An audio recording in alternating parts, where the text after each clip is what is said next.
저는 오늘 본문 말씀을 근거로 해서 당신에게 기쁨의 좋은 소식이 왔습니다. 당신에게 기쁨의 좋은 소식이 왔습니다. 이런 말씀의 제목을 가지고 함께 은혜를 나누고자 합니다. 우리 옆 사람에게 인사할까요? 당신에게 기쁨의 좋은 소식이 왔습니다 라고 인사하겠습니다.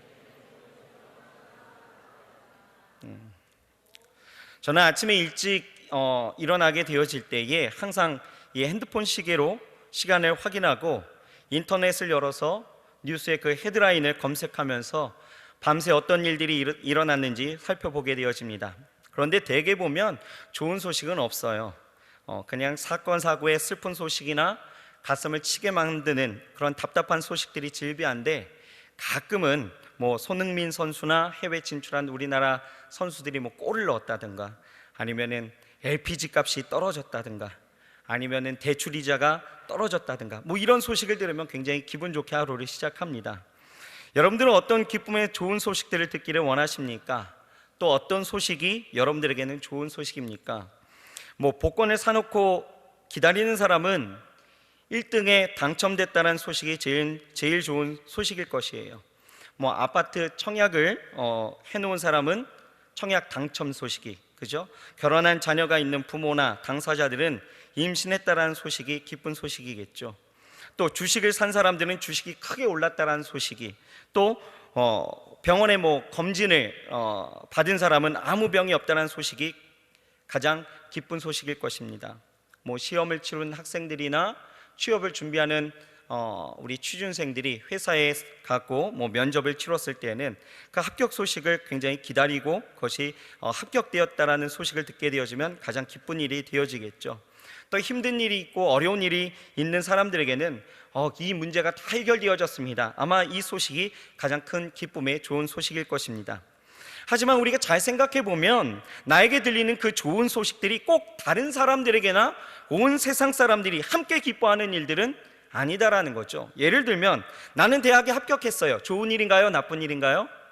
좋은 일이죠. 나에게는 좋은 소식이지만 함께 지원한, 그래서 불합격한 사람들에게는 나쁜 소식이 되어지는 거예요.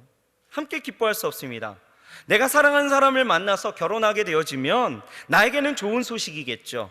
하지만 외로운 솔로들에게는 또 한 명의 그 후보 선수를 보내야 하는 아주 슬픈 소식이 될 수 있다라는 것입니다. 이렇게 모두를 충족할 수 있는, 온 세계와 온 우주가 기뻐할 수 있는 기쁨의 좋은 소식은 아마 사실 찾아볼 수가 없다라는 것이죠. 하지만 오늘 성경 말씀을 보게 되어지면 온 세상이 함께 기뻐하고 온 우주가 즐거워할 수 있는 큰 기쁨의 좋은 소식이 있다라고 성경 기록하고 있는 거예요. 어떤 소식일까요?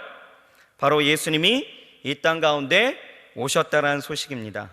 자, 우리 같이 10절에서 11절 말씀 같이 읽어보겠습니다. 시작. 천사가 이르되 무서워 말라. 보라, 내가 온 백성에게 미칠 큰 기쁨의 좋은 소식을 너희에게 전하노라. 오늘날 다윗의 동네에 너희를 위하여 구주가 나셨으니 곧 그리스도 주시니라. 할렐루야. 예수님이 가장 큰 기쁨의 좋은 소식이라는 거예요. 그러면 왜 예수님의 탄생이 온 백성들이 즐거워하고 온 세상이, 온 우주가 기뻐하는 큰 기쁨의 좋은 소식이 되었는 것일까? 오늘 이것을 우리가 같이 생각해 보고자 합니다. 첫째로, 죄와 사망에서 우리를 구원해 주셨기 때문에 그것은 가장 큰 기쁨의 좋은 소식이다라는 것이죠. 여러분, 한국의 슈바이처라고 불리는 장기려 박사가 80회 생일을 맞이해서 생애에서 가장 기뻤던 일 3가지가 무엇이었는지 이것에 대해서 이야기한 적이 있었습니다. 첫째는요, 첫 아들을 낳았을 때 굉장히 기뻤대요. 두 번째는요, 송기정 선수가 올림픽 그 마라톤에서 금메달을 땄다라는 그 소식을 들었을 때 온 국민들이 정말 좌절감에 빠져 있었던 그 일제 강점기 그 당시에 그 한 청년의 그 승리의 소식은 이 장기려 박사뿐만 아니라 온 국민들이 같이 기뻐한 일이었다라는 것이죠. 또 세 번째는 뭐냐 하면 예수 그리스도께서 자기를 위해서, 자신을 위해서 이 땅에 오셨다라는 그 소식을 듣고 또 하나님 앞에 나아가게 되어졌을 때, 이때가 굉장히 기뻤다라는 것입니다.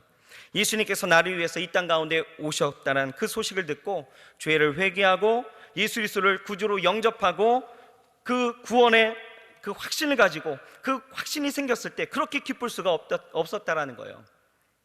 그런데 덧붙여 말하기를 이 세 번째의 기쁨이 너무나 커왔고 앞에 두 기쁨은 하찮은 것이 되었다라고 이야기를 하시는 것을 보게 되어집니다. 여러분, 예수님의 탄생 소식과 그 예수를 믿는 자는 구원받는다라는 소식이 가장 기쁜 소식이 되는 줄 믿습니다. 11절 말씀을 봤더니요, 이렇게 나와 있죠. 오늘 다윗의 동네에 너희를 위하여 구주가 나셨으니. 너희를 위하여 구주가 나셨대요. 우리를 위해서 구주가 나셨다라는 것입니다. 나를 위해서 예수님이 오셨다라는 거예요. 마태복음 1장 21절에도 그렇게 말씀하십니다. 아들을 낳으리니 이름을 예수라 하라. 이는 그가 자기 백성을 저희 죄에서 구원할 자이심이라 하니라. 예수님은 우리의 죄의 문제를 해결해 주시고자 우리를 구원해 주시려고 이 땅에 보내심을 받았다라고 말씀하고 있는데요, 여기서 중요한 포인트가 있습니다. 뭘까요? 바로 죄라는 거죠. 죄. 우리가 예수님이 이 땅에 오심이 왜 그렇게 기쁜 일인지에 대해서 생각하려면 먼저 우리는 죄에 대해서 알아야 된다는 것입니다. 우리가 이 죄를 알려면 창세기로 우리가 앞으로 나아가야 되는데요, 창세기를 보면 하나님이 천지 만물을 창조하셨을 때 하나님이 그 피조물들에게 영광을 받으셨으며 하나님이 그 창설하신 그 에덴 동산에서 그 평화를 누리며 그 사람들이 복되게 살아가게끔 만들어 주셨습니다. 에덴의 삶이라는 것은 그야말로 행복이죠. 의식주에 대한 걱정, 불안, 염려 아무것도 없습니다.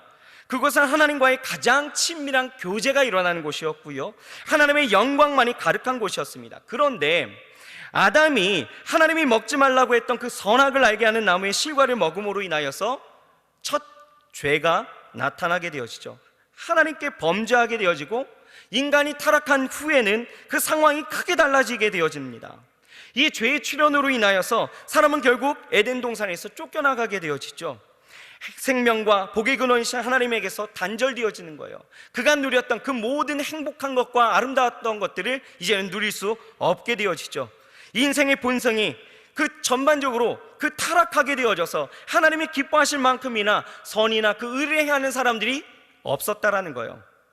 마침내는 그 죄를 지은 그 죄 때문에 영원한 멸망의 그 형벌을 받을 가련한 인생이 되어졌다라는 것입니다. 이렇게 사람이 지은 죄는 여러분, 사람에게도 큰 영향이 미치게 되어졌었지만 자연계에도 크게 영향을 미칩니다. 에덴에서의 그 땅을 생각해 보면 하나님이 말씀하신 대로, 지으신 대로 어때요? 그 땅이 풍성한 열매를 맺게 되어지는 거예요. 아름다움으로 가득하게 되어지죠. 하지만 죄로 땅이 저주를 받게 되어지면서 쫓겨나갔던 그 땅에서는 어떻습니까? 땅이 가시와 엉겅퀴를 내게 되어지는, 그래서 아무 열매를 맺지 못하는 광야가 되어졌다는 거예요. 이렇게 여러분, 인생은 죄악의 씨를 뿌려놓고 전쟁이나 재난이나 어떤 곤고나 질병이나 사망 그런 열매를 거두는 아주 어려운 인생이 되고 말았다는 것입니다. 이것이 하나님께 범죄한 인생의 현실이고 상황이었다는 거예요. 또 이 죄라는 것은요, 모든 것을 다 잃어버리게 만들었죠. 인생은요, 하나님의 형상을 잃어버리게 되어집니다. 하나님의 마음을 잃어버린 거예요. 그래서 진정한 행복을 잃어버리고요, 평화를 잃어버리고 또 기쁨을 잃어버리고 소망을 잃어버립니다. 이러한 처지에서 인생은 잃어버린 행복을 되찾고자, 축복을 되찾고자, 기쁨을 되찾고자, 평화를 되찾고자, 소망을 되찾고자 힘쓰고 애써 보지만 다 헛수고였다라는 거예요. 어린이 찬양 중에 그런 거 있죠. 돈으로도 못 가요 하나님 나라, 그런 거 있죠. 돈으로도 안 되는 거예요. 마음이 착해도 안 되는 거예요. 그 어떤 것도 안 됩니다. 좋은 정치로도 할 수 없었고요, 과학적인 어떤 물질 문명의 그 상승으로도 해결되어지지 않습니다. 예술의 발달로도 어찌할 수 없는 거예요. 마치 바벨탑이 무너지듯 인생의 기대는 번번이 무너지고 헛되게 되어졌다는 거죠. 왜요? 인생에게 있어 행복과 축복과 평화와 소망의 그 모든 근본은 어디에서요? 하나님과의 관계 가운데 있었거든요. 그 친밀함 속에서 누릴 수 있는 축복이었는데 이것이 죄로 인해서 상실되어지고 이것이 다 단절되어졌기 때문에, 잃어버렸기 때문에 죄 때문에 그렇게 되어졌다는 거죠. 하지만 이러한 인생에게 하나님은요, 어떻게 하십니까? 회복의 의지를 보여주셨다라는 거예요. 왜요? 왜? 하나님이 만드신 우리는 하나님의 작품이기 때문에, 하나님의 것이기 때문에, 하나님의 자녀이기 때문에 그렇다는 거예요. 하나님이 만드셨고 무엇보다도 우리를 사랑하시기 때문에, 지난주 말씀처럼 하나님이 우리를 사랑하시기 때문에 그 회복을 하나님은 원하여서 열심으로 사역하셨다는 거죠. 하나님은 성경을 보게 되어지면요, 죄악으로 멀어진 그때부터 부단히도 그 관계를 회복하시고자, 하나님의 형상을 회복하고자 열심히셨습니다. 여러분, 죄로 만연된 그 세상을 한번 쓸어버리시는 거예요. 그러면서 노아의 가정을 통해서 하나님의 그 구원의 계획, 그리고 그 형상을 하고자 하는 하나님의 나라를 펼치려 했던 하나님의 그 계획들을 이루려 하셨죠. 하지만 노아의 자녀들이 어떻게 합니까? 범죄하는 거예요. 또 그 사역을 그르치게 되어졌죠. 아브라함을 통하여서, 그 가문을 통하여서 하나님의 마음을 알리시게 되어지죠.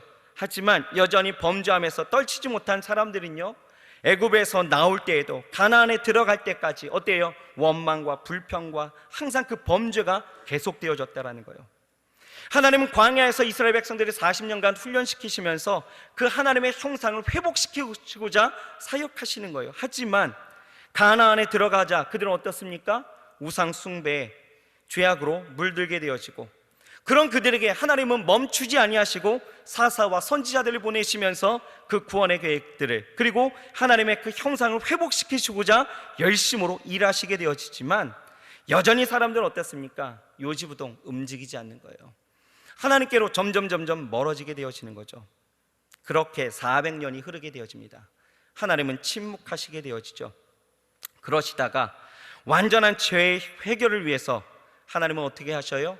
이 땅에 하나님의 아들 예수 그리스도, 평화의 왕이신 예수님을 직접 보내셔서 그토록 단절되어졌던 그 모든 죄의 성벽들을 다 깨뜨려 주시고 모든 저주와 사망에서 이기심으로 우리를 구원해 주셨다라는 거예요.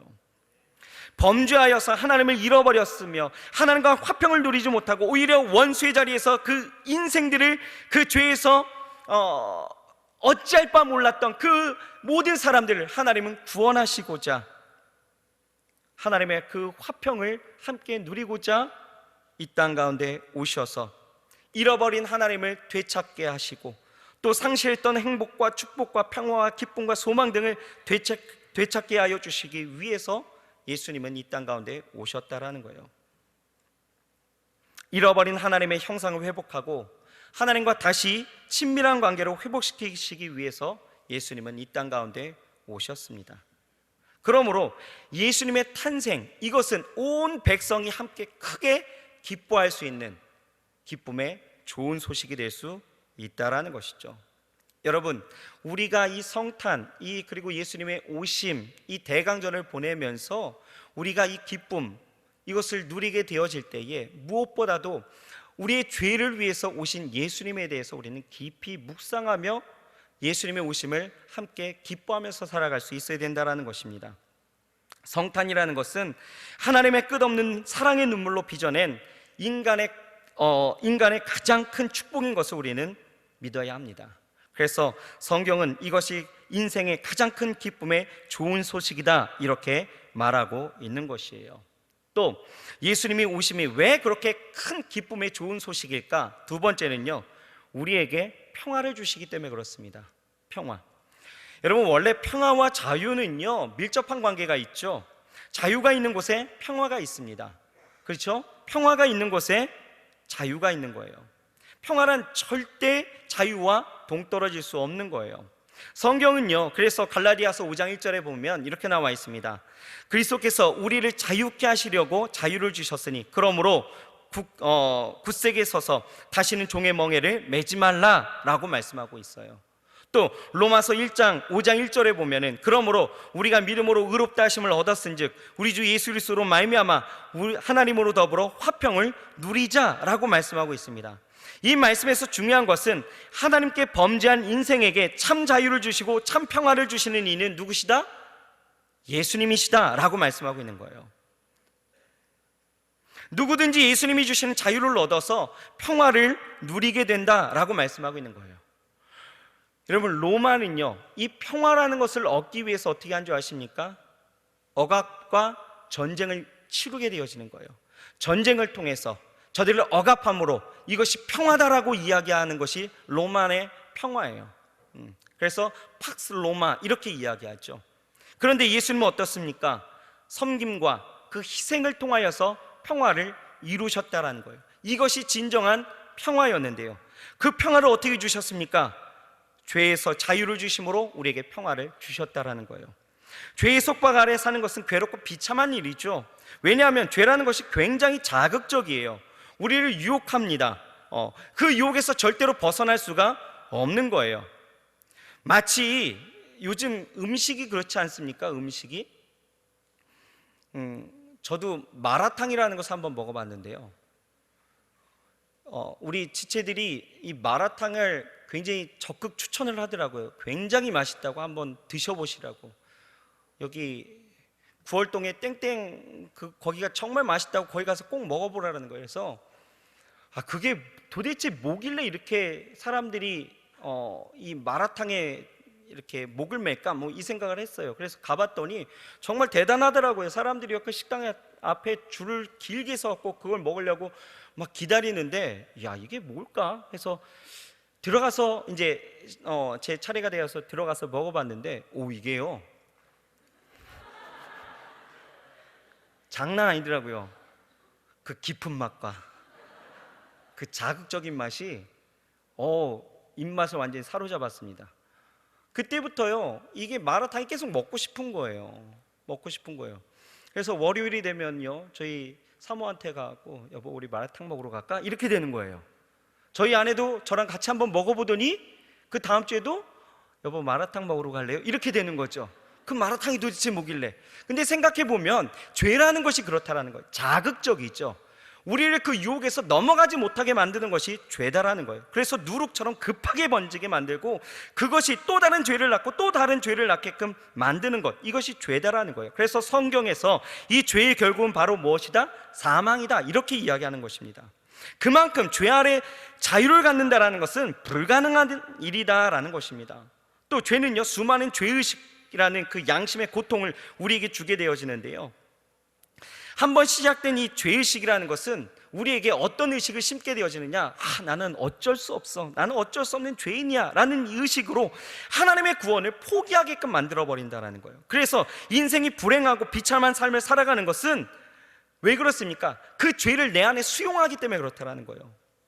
그것을 수용하고 인정하면서 나는 어쩔 수 없어 하면서 그것에서 쓰러져 버린다는 거죠. 자유가 없는 거예요. 그러므로 모든 인생은요 죄 앞에서는 절대 자유할 수가 없다라는 거예요. 참 평화를 누릴 수 없었다라는 거예요. 그런데 인생의 그런 진정한 평화를 누가요? 예수님께서 이 땅 가운데 오시면서 이루어 주셨다라는 거예요. 모든 범죄를 속박하여 주시고 우리를 대신하여 죽으심으로 인하여서 그 죄의 문제가 해결되어질 때 우리 안에 뭐가요? 죄로 인한 모든 죄의식과 또한 하나님이 주신 그 구원으로 인하여서 내 안에 진정한 평화가 이루어지게 되어졌다라는 것입니다. 또요, 예수님은요 공포와 불안에서 우리를 자유를 주심으로 평화를 이루게 해주셨다라는 거예요. 여러분, 죄로부터 나타난 가장 큰 증상이 바로 무엇일까? 불안입니다. 공포예요. 두려움입니다. 여러분, 성경을 보게 되어지면 아담이 범죄하고 나서 하나님의 낯을 피해서 도망하게 되어지죠. 숨습니다. 왜요? 두려운 것이에요. 오늘날의 이 시대를 보면요 이 공포와 불안과 두려움이 가득 차 있는 것 같아요. 앞날에 대한 두려움이 있고요, 자리에 대한 두려움이 있고요, 상실에 대한 두려움이 있고요, 안정된 삶을 꿈꾸는 그 불안한 현재의 삶 가운데서 느끼는 공포, 아주 다양합니다. 그래서 많은 사람들이 공포와 불안에 떨면서 그 안정을 누리지 못하게 되어질 때 찾는 것이 뭐예요? 안정제죠. 안정제를 그렇게 찾는 거예요. 사단은요 늘 우리의 인생 모든 분야를 막 흔들어 버립니다. 그러면서 불안하게 만들고 두렵게 만듭니다. 이것을 극복하는 것 무엇일까요? 아담은요 이것을 극복하고자 어떻게 했어요? 도망가는 거예요. 멀리 떨어져 보고자 도망가 버리게 되어지죠. 근데 여러분, 하나님에게서 멀어지면 멀어질수록 이 두려운 것은 더해지게 되어집니다. 그러므로 가까이 가야 된다는 거예요. 우리가 예수를 수용해서 하나님 앞에 돌아서서 하나님 편으로 나아가야 된다는 거예요. 그런데 그것이 그리 쉬운 일만은 아니다라는 거죠. 그래서 누가 오셨어요? 내가 갈 수 없기에 하나님이 이 땅 가운데 오신 거예요.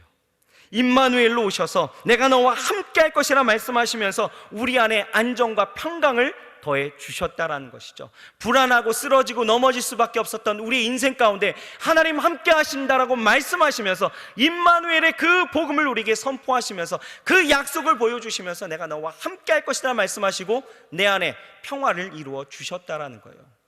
여러분, 마음에 어떤 삶에 대한 그 불안감으로, 그 두려움으로 여러분 지금 어려워하신다라면 내 안에 오시는 예수님을 여러분 다시 한번 맞아주시는 거예요.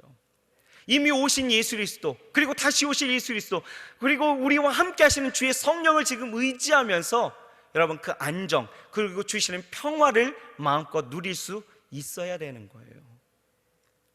또요, 예수님은 죽음에서 자유를 주셨다라는 거죠. 그래서 우리로 평화를 이루게 더해 주셨습니다. 사람에게 있어서 여러분 죽음이라는 것은 무엇입니까? 아무도 그 무엇도 인생에게 죽음에 대한 자유를 보장할 수 없고 보장받은 일도 없고 그것을 이긴 사람도 아무도 없습니다. 그러나 예수님께서 말씀하시길 내가 길이요 진리요 생명이다 라고 말씀하시면서 예수님께서 이 땅 가운데 오시고 죽으시고 부활하시어 주심으로 인하여서 우리에게 그 영원한 생명의 은혜를 주셨다라는 거예요. 그러므로 그 영원한 그 생명을 보여주신 예수님께서 우리에게 그 생명을 더해 주셨으므로 우리는 더 이상 죽음을 두려워하지 않아도 되는 평화의 인생을 살아가게 되어졌다라는 것이죠. 고린도전서 15장에 보면은 55절에서 57절 이렇게 이야기합니다. 사망아 너는 이기는 것이 어디 있느냐? 사망에 쏘는 것은 죄요 죄의 권능은 율법이라. 우리 주 예수 그리스도로 말미암아 우리에게 이김을 주시는 하나님께 감사하노니 라고 말씀하고 있죠. 사망에서 이김을 주시는 누구에게? 하나님 앞에 감사했다라는 거예요. 누구를 통해서? 예수 그리스도를 통해서. 여러분, 진정으로 우리 안에 죄의 권세를 이기시고 율법을 온전케 하신 예수님은 우리에게 그 사망에서 자유를 주신 분이심을 여러분 믿으시기 바랍니다. 그래서 우리가 하나님 안에서 그 믿음을 갖고 살아가게 되어지면 우리 안에 뭐가 있는 거예요? 생명력이 넘쳐나는 거죠. 이 땅 가운데서의 생명력뿐만 아니라 우리 안에 주시는 뭐예요? 죽음을 이기는 영원한 삶을 우리에게 더해 주셨기 때문에 이 땅 가운데서 우리는 늘 힘있고 능력있고 용기를 다해서 살아갈 수 있다라는 것입니다. 또 예수님께서 이 땅 가운데 오심으로 우리에게 주신 자유, 그것으로 누릴 수 있는 평화는 무엇입니까? 추방에서의 자유를 우리는 누렸다라는 거예요. 누리게 되어졌다라는 거예요. 인생은 하나님 앞에 범죄하게 되어지므로 하나님이 창설하신 낙원이었던 그 에덴 동산에서 쫓겨나게 되어지죠. 그러므로 모든 불행과 비참한 정황에 다 빠지게 되어집니다. 그런데 이렇게 하나님께서 에덴에서 추방당한 그 인생을 하나님은 어떻게 해요? 다시 하나님의 품으로 이끄시며 하나님의 그 에덴의 그 모든 축복을 회복시켜 주시는데 그것에 대한 안내자가 누구예요? 예수 그리스도이시다라는 거예요. 요한복음 14장 1절에서 3절에 보면 이렇게 나와 있죠. 너희는 마음에 근심하지 말라. 하나님을 믿으니 또 나를 믿으라. 내 아버지의 집에 거할 것이 많도다. 그렇지 않으면 너희에게 일렀으리라. 내가 너희를 위하여 처소를 예비하러 가노니 가서 너희를 위하여 처소를 예비하면 내가 다시 와서 너희를 내게로 영접하여 나 있는 곳에 너희도 있게 하리라. 우리 첫사람 아담은 어떻게 합니까? 에덴에서 쫓겨나가는 그 추방의 그 아픔을 겪게 되어지죠. 그래서 인생의 추방의 어떤 그러한 트라우마를 갖고 살아갈 수밖에 없었다라는 거예요. 쫓겨나는, 벗어나는 그러한 트라우마로 죄 가운데 살아갈 수밖에 없었습니다. 하지만 하나님은 이 땅 가운데 오심으로 어떻게 하셨어요? 그 트라우마를 완전히 지워주셨다라는 거예요. 그래서 우리에게 초청하십니다. 어떻게 해요? 하나님의 나라로 우리를 초청하시는 거예요. 그래서 우리는 천국의 그 백성된 자들로서 이 모든 자유와 평강을 마음껏 누리면서 살아갈 수 있게 되어졌다는 거죠. 왜요? 예수님이 오셨기 때문에. 아멘. 예수님께서 이 땅 가운데 오셨기 때문에 그래서 우리는 이러한 평화를 누리게 되어진다라는 거예요. 예수님은 하나님께 범죄하여 하나님을 잃어버렸던 우리의 삶 가운데 행복과 축복과 평안과 기쁨과 소망 다 모든 것들을 다시 회복시켜 주셨습니다. 그래서 이 안에 있었던 모든 구원의 은혜를 통하여 또 하나님이 주시는 평강을 마음껏 누리도록 만들어 주셨다라는 거예요. 죄에 대해서도, 공포와 불안에 대해서도, 두려움에 대해서도, 사망의 저주 가운데서도, 추방의 어떤 트라우마 가운데서도 우리를 하나님은 회복시켜 주심으로, 우리에게 자유를 주심으로 평강을 더해 주셨다라는 거예요. 그러므로 예수님의 탄생은요, 기쁨의 좋은 소식이고 온 백성에게 미칠 큰 기쁨의 좋은 소식이다라는 것입니다. 여러분, 대강절 넷째 주, 이 마지막 주간을 보내고 있는데요, 이제 곧 성탄절이죠. 우리에게 큰 기쁨의 좋은 소식으로 오신 예수님을 맞이하게 되어질 때에 여러분, 우리는 연말연시가 되어서 또 크리스마스가 다가오니까 그냥 그 분위기에 휩싸여서 그 분위기 가운데에서 기쁨을 만끽하는 그런 싸구려 기쁨 가운데 우리는 살아가지 말아야 된다는 거예요. 우리가 진정 기뻐할 수 있는 이유를 알고 기뻐함이 정말 그게 큰 복인 줄 믿습니다. 여러분, 왜 기뻐하는지를 알고 좀 기뻐하자라는 거예요. 그냥 연말연시가 되니까 기뻐하는 것이 아니라, 성탄절이니까, 빨간 날이니까 그냥 좋아하는 것이 아니라, 정말 우리가 왜 기뻐함이 맞는지에 대해서 생각하고 기뻐하는 것, 이것이 진짜 우리 안에 복인 줄 믿으시기 바랍니다. 우리가 누리는 성탄의 기쁨은 정말 세상 누구나가 그냥 빨간 날이 휴일이니까 사랑하는 사람과 함께하는 날로 기억하면서 그냥 아무 의미 없이 기뻐하는 것과는 달라야 된다는 거예요.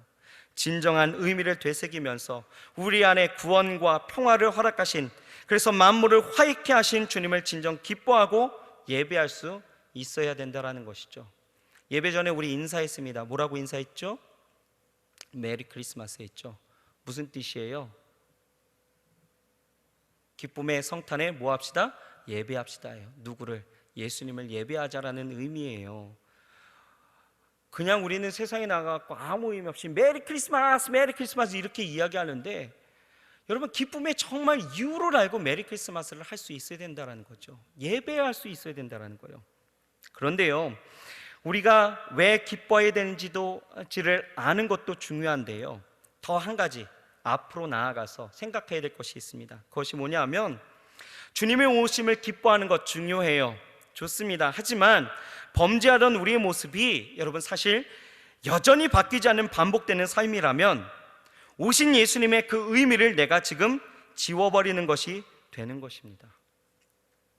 우리에게 바뀌지 않는 죄된 모습으로 살아간다라면, 삶에 거듭남이 없어서 성화되지 못하고 날마다 그 자리에서 지은 죄 또 짓고 있고 또 짓고 있고 또 짓고 있고 또 짓고 하면서 지금의 삶에서 내 행복이 하나님보다도 앞서고, 내 즐거움이 하나님보다도 앞서고, 내 삶의 성공이 하나님보다도 앞서고 그렇게 살아가고 있다라면, 그래서 하나님의 형상을 회복하는 삶의 예배가 아니라 그냥 주일에 드려야만 하고 또 드려야 하고 드려야 할 것 같은 어떤 형식의 예배로 나아간다라면, 우리가 비단 성경에 나오는 많은 죄인들과 다른 것이 무엇이고, 그렇다면 도대체 예수님은 왜 오셨느냐 이거예요. 그 고통과 그 생명을 다하시면서까지 오신 이유가 무엇이었겠느냐 이거죠. 여러분, 하나님은 밤이나 낮이나 당신이 지으신 인간과 자연과 우주의 회복을 위해서 지금도 열심히 사역하고 계시는 거예요.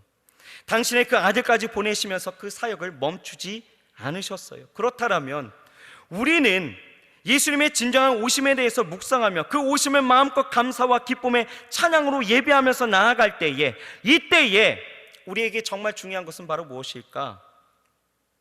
우리의 삶으로 나아가서 그 회복해 하시는 그 하나님의 사역에 우리는 동참할 수 있어야 된다는 거예요. 그 사역에 우리도 참여할 수 있어야 된다는 것이죠. 여러분 기억하세요. 나의 범죄함이 나 한 사람 죄 짓는 것으로 끝나는 것이 아니라, 범죄라는 것은 하나님의 사역을 무의미하게 만들고 방해하는 일이다라는 거예요. 하나님은 지금도 우리에게 그 사랑을 보여주시면서 그 모든 것들을 회복시키시고자, 우리가 그토록 바라고 있는 행복도, 하나님의 축복도, 하나님의 소망도, 하나님의 그 꿈도 회복시키시고자 열심으로 사역하고 계시는데, 우리의 삶은 여전히 변하지 않는다라면 여러분, 이것은 오히려 하나님의 사역을 방해하는 일과 같다라는 거예요.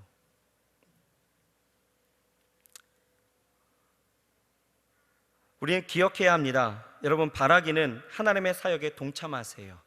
거기에 참여하는 자들이 되어지는 거예요. 동역하는 자들이 되어야 되는 거예요. 그러려면 무엇보다도 나는 아니겠지라는 방관된 생각을 여러분 버리시길 바랍니다. 우선 내 안에 있는 내 안에 내재된 그런 죄성을 한번 발견해 보시라는 거예요. 우리가 보게 되어지면은 쉽습니다. 상대방의 충고와 이야기를 참지 못하고 그냥 폭발해버리는 내재된 그런 나의 폭력성을 드러내는 사람들이 분명히 있어요. 세상의 쾌락, 그 즐거움, 그 심취에서 그것을 이기지 못하고 계속 충동적으로 나아갔던 나의 내재된 그런 음란함도 분명히 있습니다. 어떻게든 성공하면 된다는 식의 술수에 넘어가고 남들이 하는 것처럼 그냥 의식 없이 나도 그렇게 해도 상관없다고 이야기하며 나아가는 내재된 그런 거짓과 술수, 우리 안에 분명히 있어요. 그 외에도 내 안에 감추어진 것들이 참 많이 있죠. 이 내재된 것들은 어떻게 보면 남들이 파헤치지 않는 이상 드러나지 않기 때문에 그냥 우리의 신앙생활 가운데서, 우리 종교생활 가운데서 우리의 어떤 익숙한 예배와 익숙한 교회생활과 익숙한 봉사와 헌신하는 것으로 포장되어져서 나는 아니다라고 이야기하면서 살아가는 사람들 분명히 있다라는 거죠. 그러나 여러분, 이런 것에 속지 마세요. 오늘 우리에게 오신 큰 기쁨의 좋은 소식인 예수님 앞에 모든 것을 내려놓고 정말 주시는 구원의 기쁨과 진정한 평화와 진정한 자유를 우리는 누리면서 그 회복해 하시는 그 하나님의 사역에 우리는 같이 나아갈 수 있어야 된다는 거예요. 믿으십니까? 믿으십니까? 하나님은 그렇게 부단히도 애쓰시면서 예수님을 우리에게 보여주셨습니다. 보내주셨어요. 여러분, 예수님이 오시기 전까지는 어떻게 보면은 기회는 참 있었습니다. 그렇죠? 하지만 초림에 예수님이 오셨고 이제 다시 오실 재림의 예수님이 오시면 여러분, 그거 아셔요? 더 이상의 기회는 없습니다. 어떻게 보면 초림 전에 있었던 사람들은 행운이었어요. 하지만 우리는 마지막 세대의 마지막 일꾼들입니다. 예수님 이제 다시 오시면요, 더 이상의 기회가 없는 거예요. 예수님 다시 승천하실 일 절대 없습니다. 예수님 다시 오시면요, 그때는 이제는 심판하시는 거예요. 오늘 바라기는 여러분, 구원의 감격을 회복하시기 바랍니다. 그 기쁨을 진정으로 누릴 수 있는 우리 사랑하는 청년들, 우리 사랑하는 성도님들 되시길 주의 이름으로 축원합니다. 하나님의 형상을 회복하시는 거예요. 하나님이 바라셨던 대로 그 하나님의 마음, 예수님이 오심으로 내게 주신 그 기쁨과 즐거움을 여러분 다시 한번 회복하시길 바랍니다. 하나님의 형상을 회복하도록 날마다 더 나아가시길 바랍니다. 더 가까이 나아가시는 거예요. 여러분들의 그 영혼을 살리는 예배의 자리를 여러분 절대 쉽게 생각하지 마시길 바라요. 이 예배는요, 우리의 영혼을 새롭게 하고 우리의 영혼을 소생케 하고 우리의 영혼을 더 하나님 앞에 가까이 나아가게 하는 아주 너무나 소중하고 귀한 자리임에도 불구하고 여러분 어떻습니까? 너무나 목회자로서 안타까운 일들은 바로 무엇이냐 하면 하나님은 이처럼 우리를 위해서 애쓰시고 힘쓰시고 일하시고 계시는데 우리는 어떤 세상의 즐거움, 또 약속, 학업, 육체의 피곤함, 이러한 것들을 통해서 가장 귀한 이러한 것들을 포기하고 하나님의 사역을 방해하고 나아가고 있다는 거예요. 여러분 절대 포기하지 마시길 바랍니다. 정말 이 예배를 통해서 하나님의 즐거움, 하나님이 주시는 그 은혜, 그리고 하나님이 회복시키시고자 하는 그 하나님의 의지를 여러분 축복으로 누리시길 바랍니다. 그 은혜를 누릴 수 있는 저와 여러분들이 되어야 된다는 것이죠. 그래서 여러분 우리가 해야 될 일들이 무엇일까요? 항상 깨어 있어야 되는 거예요. 항상 깨어 있으시길 바랍니다. 항상 기도하는 것, 그리고 하나님 앞에 예배하는 것에 깨어 있으셔야 돼요. 그러기 위해서 날마다 우리는요 또 하나님 안에서 말씀을 듣고 보고 배워야 된다는 거예요. 여러분들의 삶 가운데서 경건의 훈련이라는 것이 아무것도 아닌 것 같지만 너무나 소중한 것입니다. 이것을 통해서 여러분 깨어있고 이것을 통해서 하나님 앞에 더 가까이 나아가야 된다는 거예요. 하나님의 마음을 그렇게 알아야 된다는 거예요. 하나님이 보내신 그 의도를 우리는 생각해야 된다는 거예요. 또한 우리 안에 정말 진짜 가치가 무엇인지를 분별할 수 있는 분별력을 여러분 가져야 된다는 것이죠. 하나님이 주시는 그 능력이에요. 이 능력 어떻게 채울 수 있을까요? 나의 힘으로는요 절대 분별이 안 돼요. 왜냐하면 우리는 육체적인 소욕이 더 크거든요. 그러다 보니까 나 좋은 데로 가기 쉬워요. 그런데 이것을 분별할 수 있는 능력 딱 한 가지입니다. 뭘까요? 성령의 충만이에요. 성령님이 나와 함께 하시면서 나로 가르치시고 나로 알게 하시면서 이 모든 것을 분별할 수 있게끔 만들어 주시는 거예요. 그 분별력을 가지고 살아가게 되어질 때에 우리는 그 하나님의 마음, 그리고 하나님의 뜻, 그리고 하나님이 계획하신 일들로 그 섭리하심에 동참하는 자들, 그 사역에 우리가 동역하는 자들이 되어질 수 있다라는 것입니다. 예수님 오심을 여러분 기뻐하십니까? 아멘. 기뻐하는 것 너무나 소중한 일입니다. 하지만 이제는 그 기뻐하는 것으로 멈추는 것이 아니라 이제는 한 걸음 더 나아가서 하나님의 마음을 알고 하나님의 뜻을 우리가 분별하면서 살아갈 수 있고, 또한 무엇보다도 하나님의 그 귀한 사역, 나에게 주신 그 하나님의 형상을 회복시키고자 하는 그 하나님의 마음을 우리가 알아서 온전히 더 하나님 앞에 아름답게 예배하고 하나님 앞에 더 간절히 나아갈 수 있는 우리 사랑하는 우리 모든 청년들과 우리 성도님들 되시길 주의 이름으로 축원합니다. 기도하겠습니다. 하나님 감사합니다. 우리에게 기쁨의 좋은 소식으로 오신 예수님, 아버지 하나님의 세상은 어떠한 이유인지 모르고 마냥 기뻐하지만 우리는 압니다. 예수 그리스도께서 우리에게 있는 모든 죄와 사망을 이기시고 우리를 구원해 주셨기에 우리는 기뻐할 수 있고, 또한 우리에게 주시는 그 평강이 있기에 자유함으로 우리는 기뻐할 수 있음을 다시 한번 고백합니다. 하지만 하나님, 이렇게 하나님께서는 우리에게 그 모든 회복을 원하시고 그 회복을 시키시고자 하나님 부단히 애쓰며 지금까지 역사하셨고, 무엇보다도 예수님을 우리 가운데 보내주심으로 그 회복케 하심의 사역을 계속하셨는데, 하나님, 우리가 범죄함으로 여전히 변하지 않는 우리의 삶으로 여전히 세상의 것에 취하여 사는 우리의 모습으로 하나님이 모든 것들을 하나님 우리가 잊어버리고 산다라면 오늘 이 시간 회개할 수 있도록 도와주시고 하나님 앞에 더 가까이 나아갈 수 있는 우리 모두가 되게 도와여 주옵소서. 하나님 함께 하심을 믿습니다. 우리 안에 오늘 이 시간 깨닫고 또한 알 수 있었던 여러 가지의 하나님의 진리의 말씀을 마음에 되새기게 하시고 믿음으로 결단할 수 있도록 역사하여 주옵소서. 예수님의 이름으로 감사하며 간절히 기도드렸사옵나이다. 아멘.